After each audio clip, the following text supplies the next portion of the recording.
Bienvenidos al canal. Hoy nos lanzamos de lleno a explorar un rincón fascinante y enigmático de la historia, adentrándonos en las misteriosas callejuelas de Nueva Orleans del siglo XIX.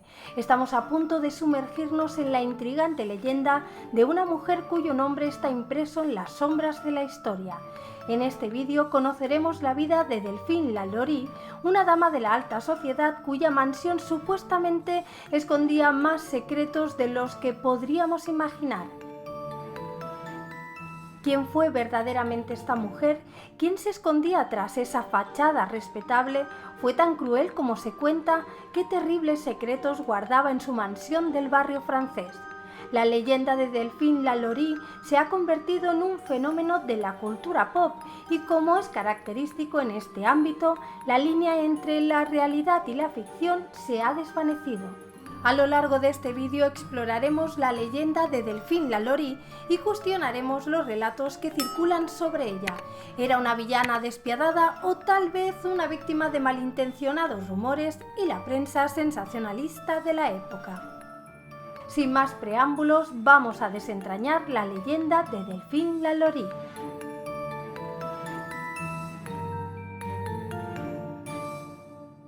Hola a todos, yo soy Chris y esto es De Cosas Varias Vlogs. ¡Empezamos!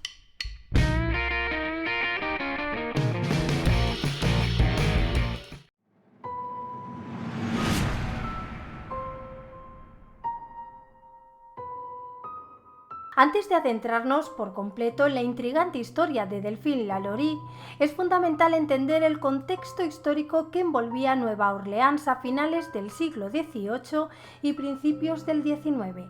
La ciudad, con su rica mezcla de culturas y tradiciones, se erigía como un enclave estratégico en el delta del río Mississippi. En esta era, la economía de Nueva Orleans estaba íntimamente ligada a la institución de la esclavitud. Plantaciones extensas rodeaban la ciudad y el comercio de esclavos prosperaba, alimentando una sociedad marcada por las divisiones raciales y económicas. La brutalidad de la esclavitud se reflejaba en la vida cotidiana de aquellos atrapados en sus garras.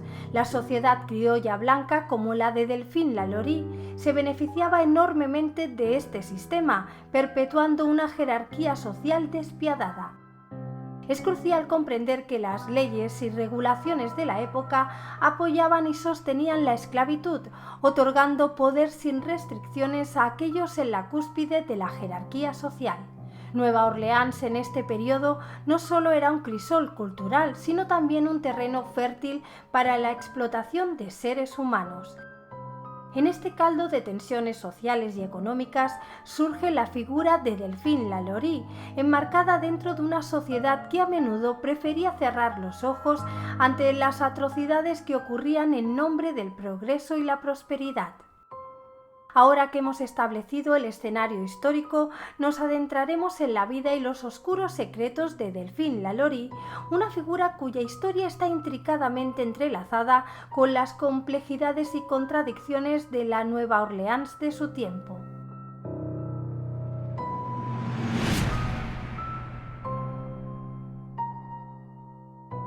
Delphine Lalaurie, nacida como Delphine McCarthy, nació en 1787 en el seno de una familia influyente en la comunidad criolla blanca de Nueva Orleans. Sus padres eran destacados miembros de la sociedad de la época. El linaje de Delphine se extendía hasta su primo Agustín de McCarthy, quien sirvió como alcalde de la ciudad entre 1815 y 1820. A la temprana edad de 13 años, el 11 de junio de 1800, Delphine contrajo matrimonio con don Ramón de López y Angulo, un viudo de 35 años, recién llegado a Nueva Orleans, distinguido caballero de la Real Orden Española de Carlos III. Este matrimonio la llevó a la alta sociedad de Nueva Orleans y más tarde a la posición de cónsul general de España en Luisiana para don Ramón.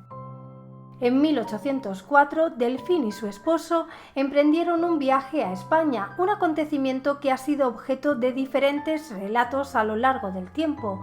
Unos sugieren que fue un castigo militar para don Ramón, mientras que otros creen que fue convocado a la corte de España para asumir una nueva posición.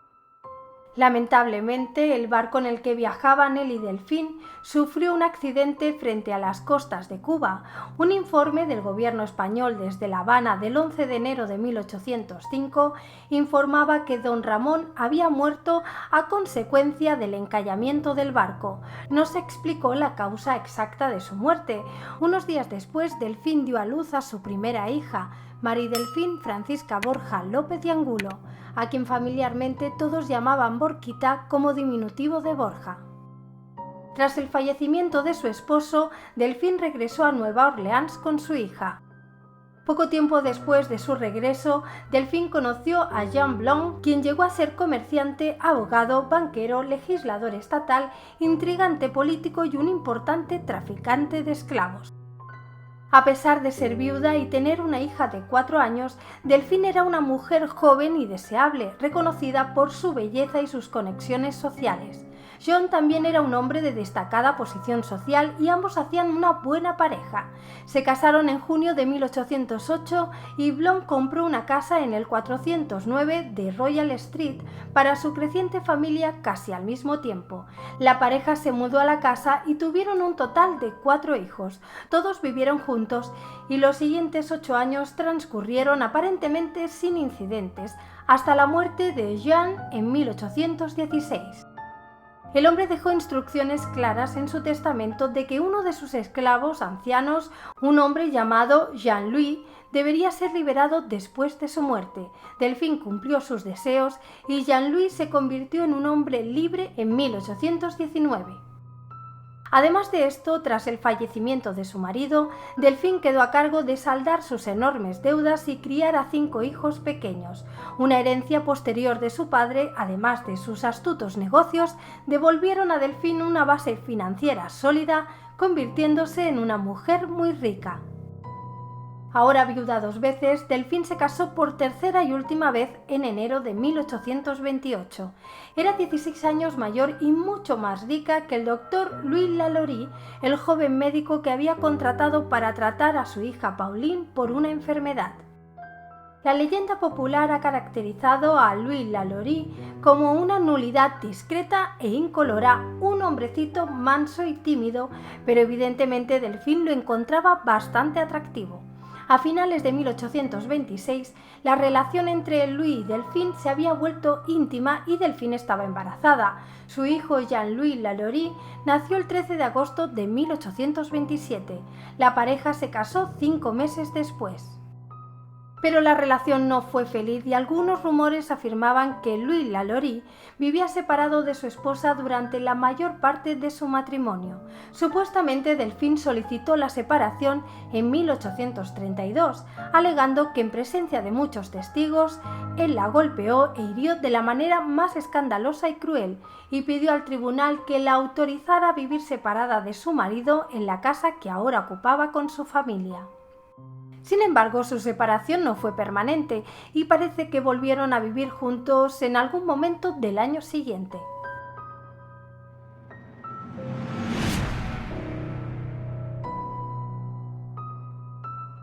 Delfín y Louis Lalaurie permanecieron unidos a pesar de las dificultades matrimoniales, quizás influido él por la considerable fortuna que Delfín había acumulado a lo largo de sus 2 matrimonios anteriores y su herencia familiar.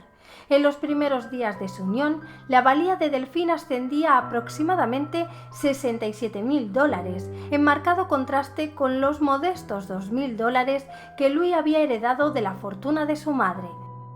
Durante los primeros años de su matrimonio, los Lalaurie vivieron en la plantación de Delfín frente al río, debajo de la ciudad, pero Delfín había puesto su mirada en una hermosa casa en construcción ubicada en el número 1140 de Royal Street.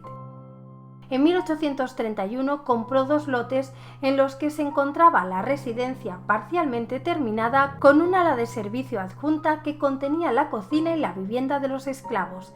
La residencia se registró únicamente a nombre de Delfín. Esta supervisó personalmente una serie de renovaciones en el lugar, transformando la modesta casa en una impresionante mansión.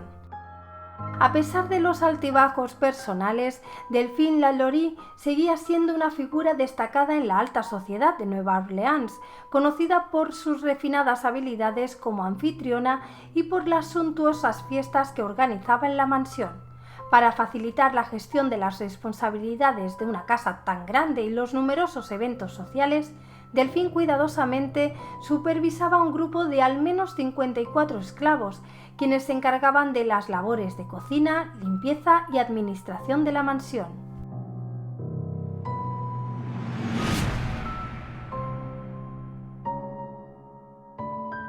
No obstante, la mansión se convertiría rápidamente en el epicentro de otro tipo de notoriedad.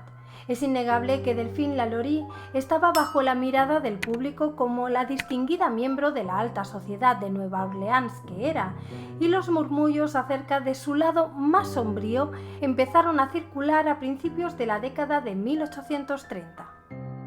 De hecho, ya en 1828 se comentaba sobre la excesiva crueldad que exhibía hacia sus esclavos. Las autoridades locales se vieron obligadas a intervenir, enviando inspectores a su residencia para evaluar las condiciones de sus esclavos. En su visita no encontraron ninguna evidencia de maltrato de esclavos por parte de Lalaurie. Las historias sobre el trato de Delphine hacia sus esclavos entre 1831 y 1834 varían. Harriet Martineau, escritora y activista social, escribió en 1838, según historias que los residentes de Nueva Orleans le contaron durante su visita en 1836, que los esclavos de Lalaurie parecían estar muy demacrados y desdichados.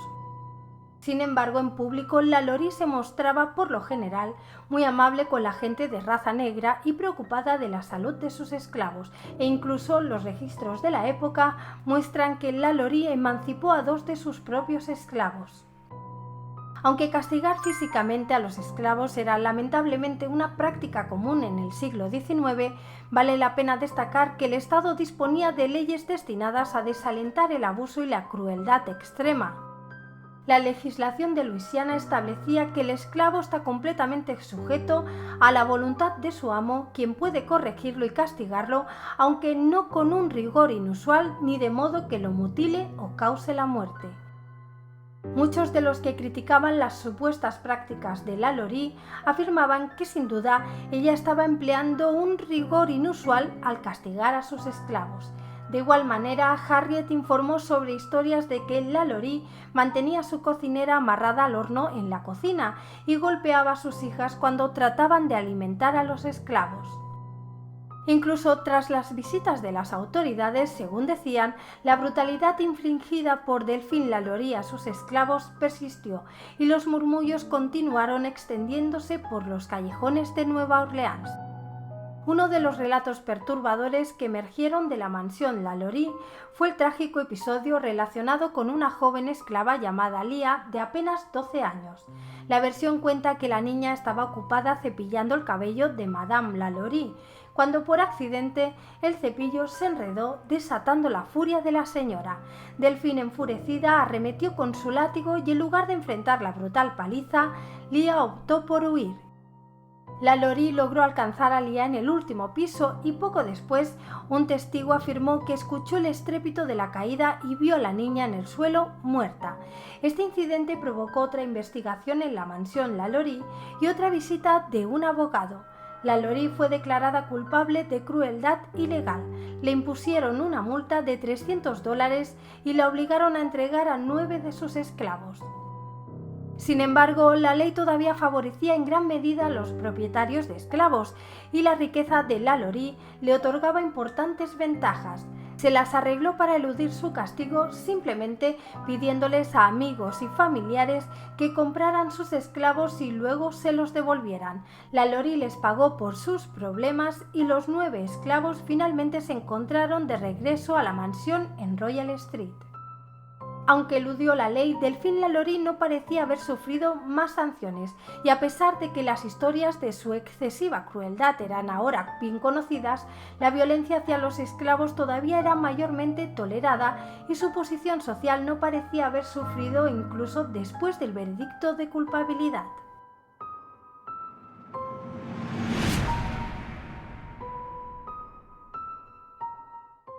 Todo terminó con un final trágico y dramático la mañana del 10 de abril de 1834, cuando se produjo un misterioso incendio en la cocina de la mansión Lalaurie. La leyenda cuenta que cuando la policía y los bomberos llegaron al lugar, encontraron a una mujer, la cocinera, amarrada al horno por un tobillo. Supuestamente declararía que ella misma había iniciado el incendio como un intento de suicidio por miedo a su castigo, ser llevada a la ergástula en el último piso, ya que dijo que nadie que había sido llevado allí había regresado. Tanto Delphine como su esposo estaban dentro de la casa cuando comenzó el incendio y fueron vistos saliendo corriendo con los brazos llenos de objetos de valor, joyas y otros artículos que esperaban salvar de la destrucción. Una multitud comenzó a reunirse y trataron de entrar en las dependencias de los esclavos para asegurarse de que todos fueran evacuados. A medida que el fuego comenzó a propagarse, los gritos y llantos de los esclavos se pudieron escuchar desde la calle. Muchas personas ya sospechaban que habían sido inmovilizadas o encerradas, pero los Lalaurie todavía se negaban a permitir que nadie entrara en su casa para rescatar a sus esclavos. Finalmente, una multitud de hombres furiosos irrumpió en la mansión y quedaron horrorizados por lo que vieron.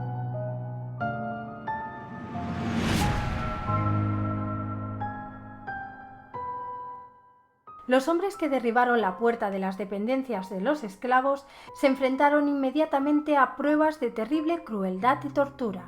Una versión de esta historia, que circuló en 1836, recopilada por Harriet Martineau, añadió que los esclavos estaban esqueléticos, mostraban señales de haber sido azotados, eran amarrados en posturas restrictivas y utilizaban collares de hierro con púas que mantenían sus cabezas en posiciones estáticas. En los siguientes días al incendio, los periódicos locales detallaron toda la situación, ofreciendo descripciones minuciosas de auténticas atrocidades. Naturalmente, no les quedaba ninguna duda de que la responsable de semejante crueldad era Madame Lalaurie. Cuando Louis Lalaurie fue interrogado allí mismo por un juez sobre los esclavos, este le contestó de manera insolente que algunas personas debían quedarse en su casa en lugar de ir a las casas de otras para dictar leyes y meterse en la vida de los demás. Después de que la multitud se enteró del terrible abuso y finalmente comprendió la magnitud de la depravación de Delphine Lalaurie, comenzó a exigir la condena de la mujer y rápidamente se formó una turba con intenciones de linchamiento. Sin embargo, los Lalaurie huyeron de la escena, por lo que aquellas personas indignadas atacaron la mansión, destruyendo la propiedad y derribando lo que quedaba de la casa hasta que casi no quedó nada más que las paredes. Supuestamente se excavó el patio trasero y se desenterraron los restos de Lia.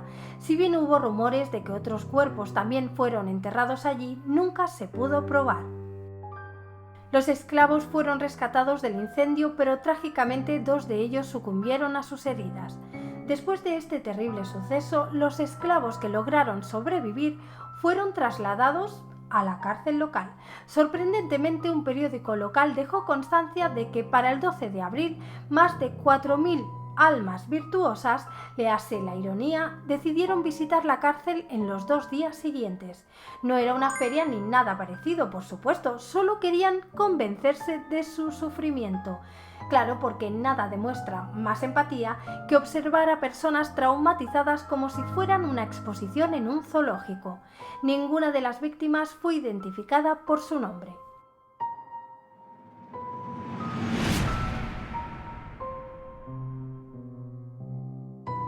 Delphine y Louis Lalaurie, con su pequeño hijo Jean-Louis, decidieron escapar de la multitud saltando a un carruaje que los esperaba, conducido por su cochero Bastien, y huyeron lejos, refugiándose en la casa de un conocido. Allí, Madame Lalaurie firmó un poder notarial colocando a uno de sus yernos a cargo de sus asuntos, mientras que su marido firmó un documento similar a favor del marido de la primera hija de Delphine, Borquita.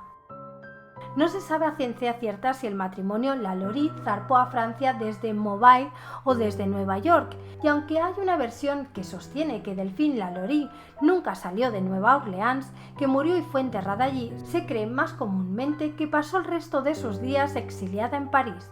Algunos informes dicen que allí se les unieron 2 hijas y un hijo soltero de Delfín. A los pocos días, Louis Lalaurie se fue a Cuba y nunca volvió a reunirse con su esposa e hijo. Murió en La Habana en 1863. Hasta el día del incendio, Delfín Lalaurie había pasado toda su vida en una sociedad en la que la mayoría de las personas con recursos poseían esclavos. Muchos propietarios de esclavos de Nueva Orleans trataron a sus siervos con justicia y compasión, pero el comportamiento de algunos amos hacia su propiedad humana varió desde el acoso mezquino hasta la brutalidad absoluta. Aunque la crueldad extrema hacia los esclavos era ilegal, pocos propietarios fueron condenados por este delito. En una sociedad así, Madame Lalaurie habría considerado normal y justificado el castigo de sus siervos. Los relatos de testigos presenciales, que no podemos estar seguros que sean fiables, retratan a Delfín como una mujer sujeta a cambios de humor extremos, desde una amabilidad cautivadora hasta violentos ataques de temperamento, y muchos son los que suponen que estaba mentalmente enferma.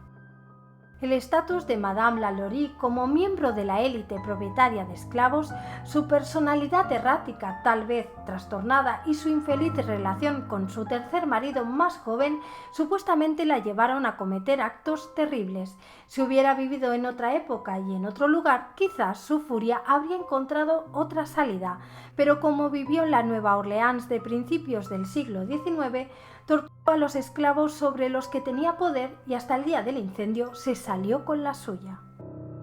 Una versión de la leyenda de Madame Lalaurie dice que en 1842 fue atacada hasta la muerte por un jabalí mientras realizaba una expedición de caza y que su cuerpo fue devuelto a Nueva Orleans para su entierro en el cementerio número 1 de San Luis.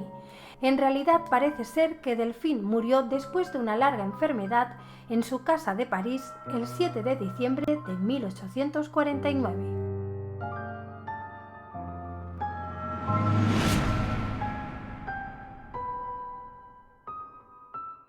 La historia de Madame Lalaurie y los horrores supuestamente perpetrados en su mansión ha estado envuelta en un velo de misterio y controversia a lo largo del tiempo. Algunas de las dudas y cuestionamientos sobre la veracidad de los hechos narrados incluyen fuentes y testimonios contradictorios. Las fuentes históricas sobre los eventos en la mansión Lalaurie son limitadas y en algunos casos contradictorias. La falta de documentos detallados de la época ha llevado a que se dependa en gran medida de relatos orales y escritos que podrían estar sesgados o distorsionados con el tiempo. Sensacionalismo de la prensa.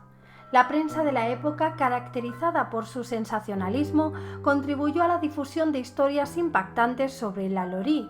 Esto plantea la posibilidad de que algunos eventos hayan sido exagerados e incluso inventados para aumentar la sensación y la audiencia de los periódicos. Fuentes posteriores y adaptaciones literarias. Muchas de las historias sobre Lalaurie se han transmitido a través de generaciones y han sido adaptadas en diversas formas literarias. La ficción y la realidad a menudo se entrelazan, lo que dificulta distinguir los eventos reales de las narrativas elaboradas con el tiempo. Evidencia arqueológica limitada. La mansión original de Lalaurie fue destruida y reconstruida varias veces después de los eventos en cuestión. Esto ha dificultado la búsqueda de evidencia arqueológica que pueda respaldar o refutar las alegaciones de abusos a los esclavos. Motivaciones personales y políticas. Algunos sugieren que las acusaciones contra Lalaurie podrían haber sido infladas debido a motivaciones personales o políticas. Lalaurie era una mujer rica y poderosa en una sociedad compleja y las narrativas sobre sus crímenes podrían haber sido utilizadas para desacreditarla por diversas razones. En resumen, la falta de fuentes claras y la mezcla de realidad y ficción en los relatos han creado un terreno fértil para la especulación y las dudas en torno a la verdadera naturaleza de los eventos en la mansión Lalaurie. La historia sigue siendo objeto de investigación y debate entre historiadores y entusiastas del misterio.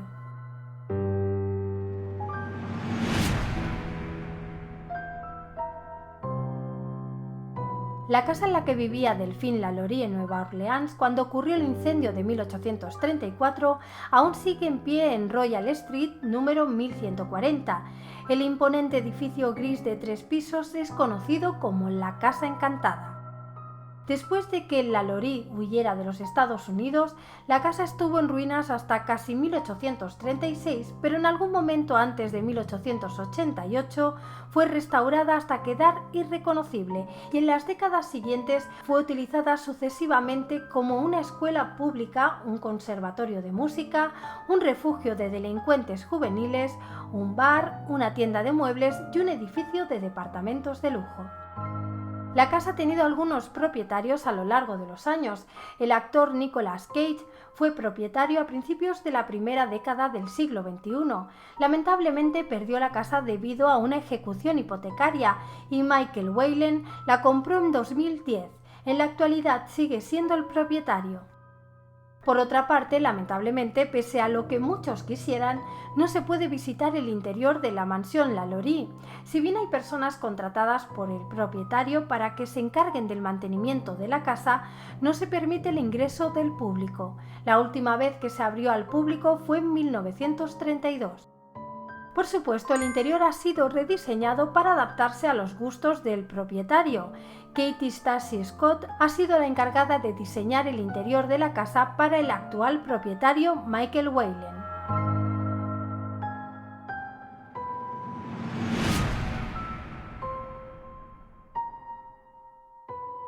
Veamos a continuación 5 mitos que circulan sobre la mansión de Madame Lalaurie. La casa que vemos actualmente es exacta cuando vivía allí Delphine Lalaurie.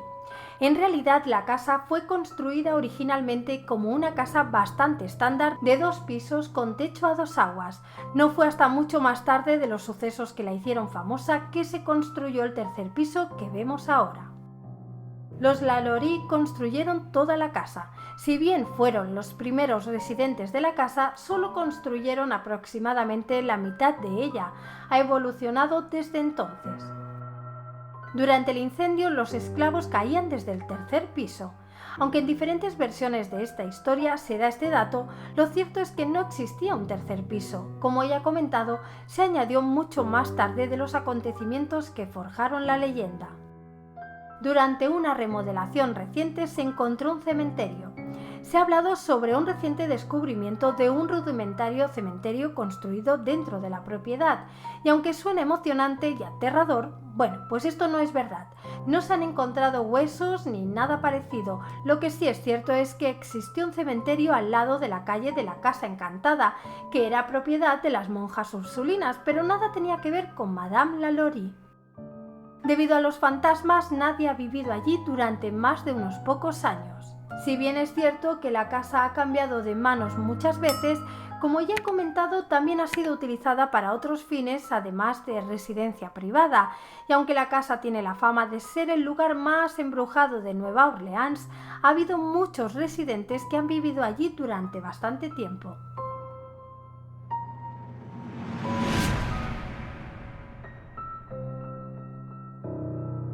La truculenta historia de Delphine Lalaurie también encontró su camino en el mundo de la televisión a través de la serie American Horror Story Coven. En esta producción, Madame Lalaurie es interpretada por la talentosa actriz Kathy Bates. La serie toma ciertas licencias creativas, fusionando elementos de la leyenda de Lalaurie con el horror y el ocultismo característicos de American Horror Story. La representación de Kathy Bates como Lalaurie es impactante, capturando la crueldad y la complejidad de este personaje histórico. A diferencia de algunas representaciones históricas que la pintan como una caricatura malévola, American Horror Story Coven se sumerge en la dimensión humana de Madame Lalaurie. Se explora su complicada relación con la esclavitud y sus propias luchas internas, llevándonos más allá de la mera villanía. La interpretación de Kathy Bates arroja luz sobre los aspectos más oscuros y humanos de Madame Lalaurie, desafiando nuestras percepciones preconcebidas. Sin embargo, es importante recordar que American Horror Story Coven es una obra de ficción y como tal se aparta en varios aspectos de la historia real de Delphine Lalaurie. La serie, al fusionar mito y horror, ofrece una experiencia visual impactante que, si bien no es históricamente precisa, agrega una nueva capa de intriga a la leyenda de Lalaurie.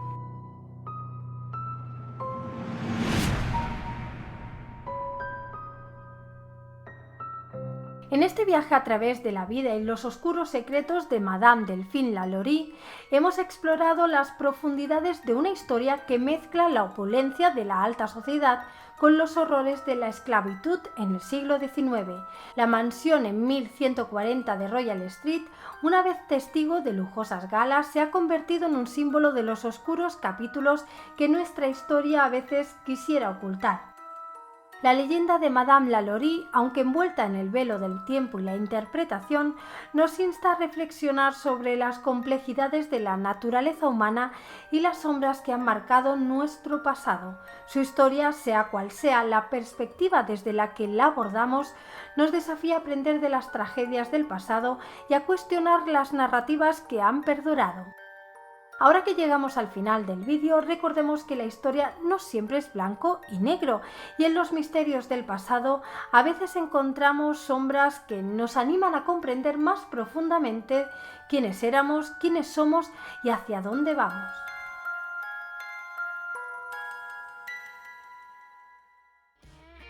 Y hasta aquí el vídeo de hoy. Si os ha gustado, no dudéis en dejar un me gusta, compartirlo para que más personas puedan conocer la vida de Delphine Lalaurie y su leyenda, y no olvidéis dejar un comentario sobre qué os ha parecido. También os invito a suscribiros al canal para conocer juntos nuevas historias, interesantes curiosidades y misteriosos sucesos. Sin más me despido, muchísimas gracias por estar ahí, un abrazo enorme, nos vemos en el próximo vídeo. ¡Chao!